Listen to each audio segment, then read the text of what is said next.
Good morning to all my friends and family, and welcome to Jim's 5 a.m. club. It's almost 9:30 on Monday, the first work day of the week, and I guess you can see it's very smoky, but also very sunny. So it's a beautiful autumn day, but we're doing a bit of burn off at the moment just to reduce some of the fuel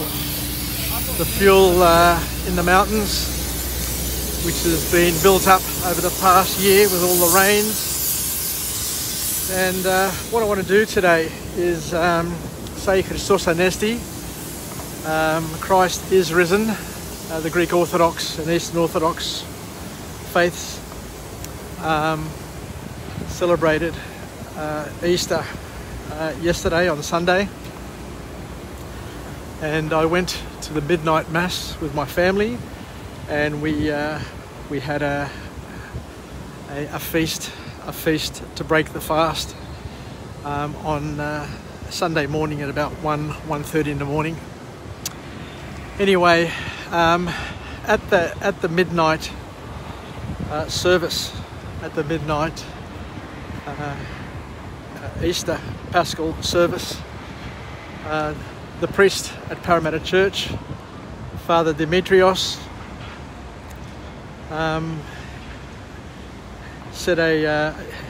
a sermon, a speech, but rather than giving one of his own speeches and sermons that he had prepared himself, he decided to read the Paschal encyclical, the Paschal 2021 encyclical, which came from Archbishop Makarios. So I was really moved. I was really moved by what the Archbishop had to say. And it was interesting because my youngest daughter was saying that the microphone and the sound quality wasn't all that good, whereas what I heard that night was transformative and just absolutely brilliant. So let me just try and relive that encyclical. I can't read it.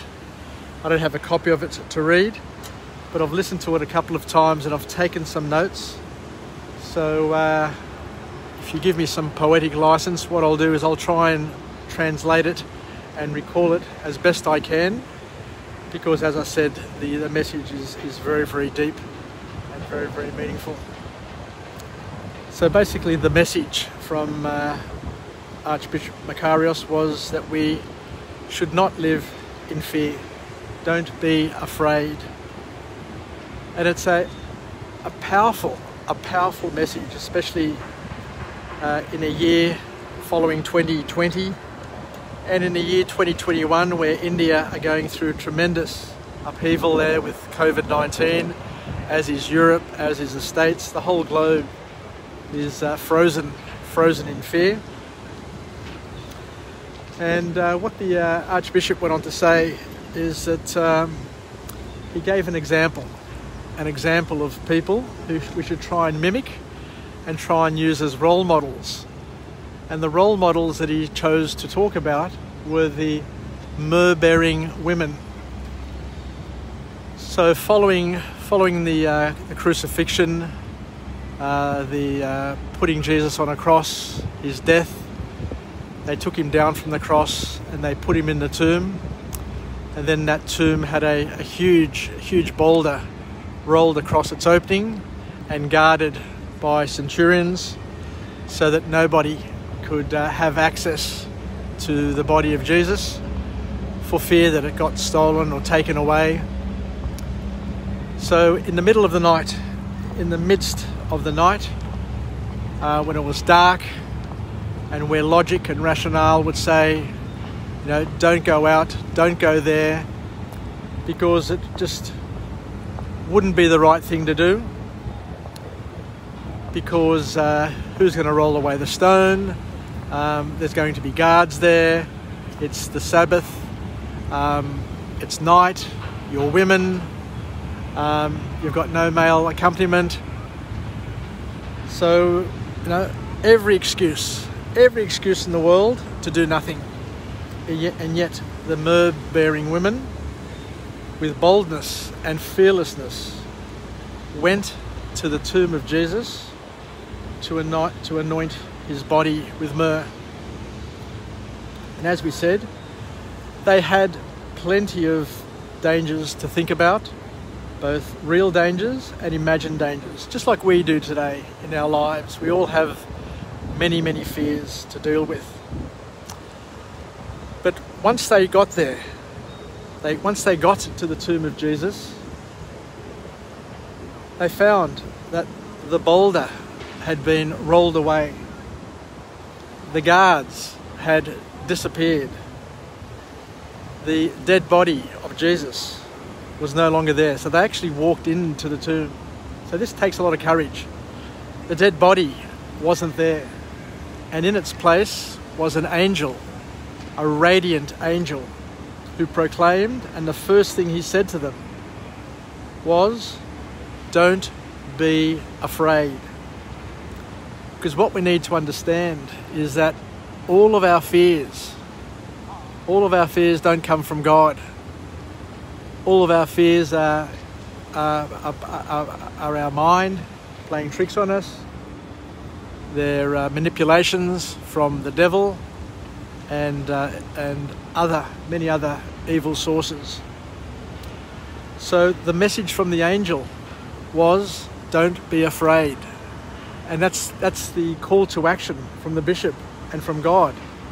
Don't be afraid. You didn't come into the world to celebrate creation and be scared. There's nothing to be afraid of. Absolutely nothing to be afraid of if you're a believer. So the Archbishop went on to say a couple of things which really, really hit home. He said, don't be afraid of who you are.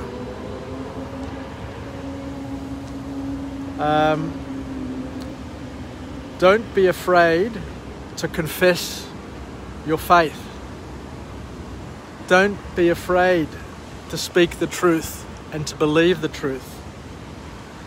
And most importantly of all, be bold, confess your faith, conquer your fears, and where logic and rationale tell you not to go and that what you're thinking and what you're doing may not be right, at the end of the day, it's at these times that you transform as a person.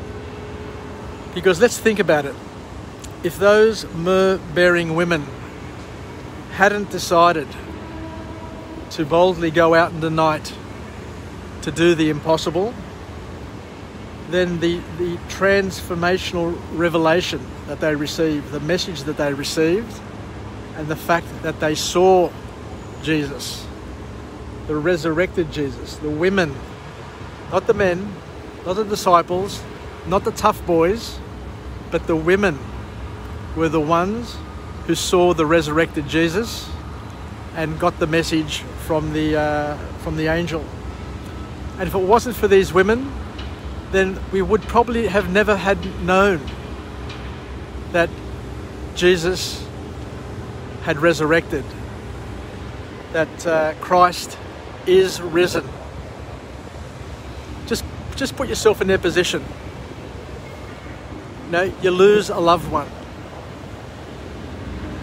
and in your despair, in your grief, you're walking somewhere, you're searching, and all of a sudden you see them alive and well again.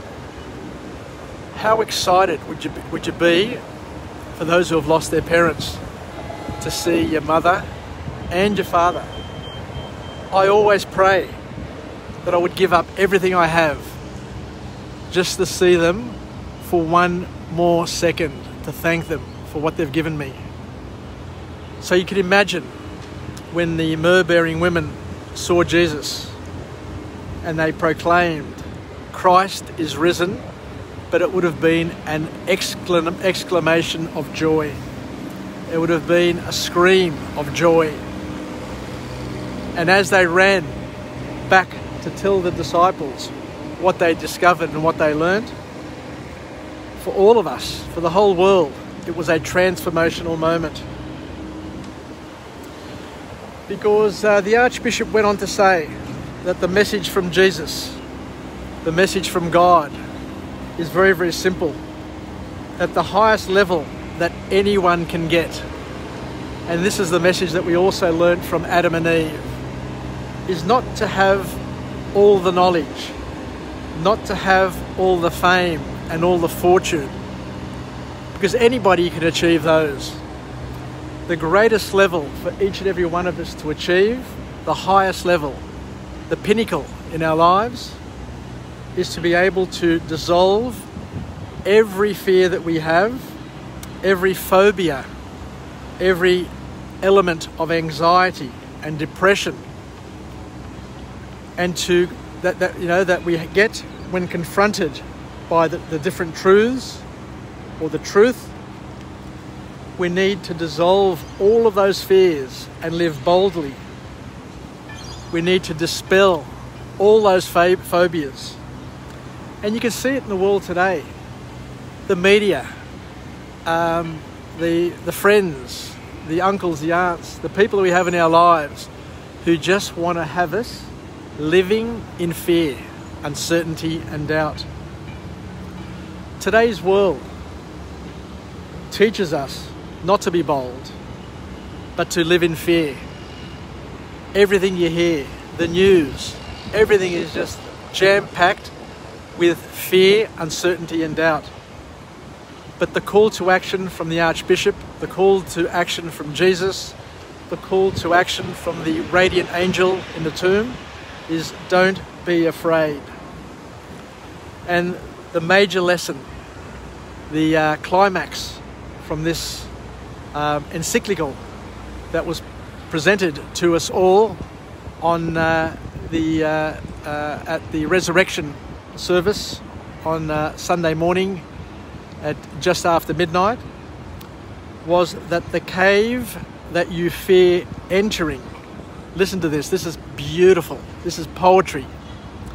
The cave that you fear entering is the very place where you will find the hidden treasure that you are looking for, and that will transform you, your life, and everything around you. So be bold and don't be afraid of anything and anybody. Keep your faith. Be strong in your faith. Believe.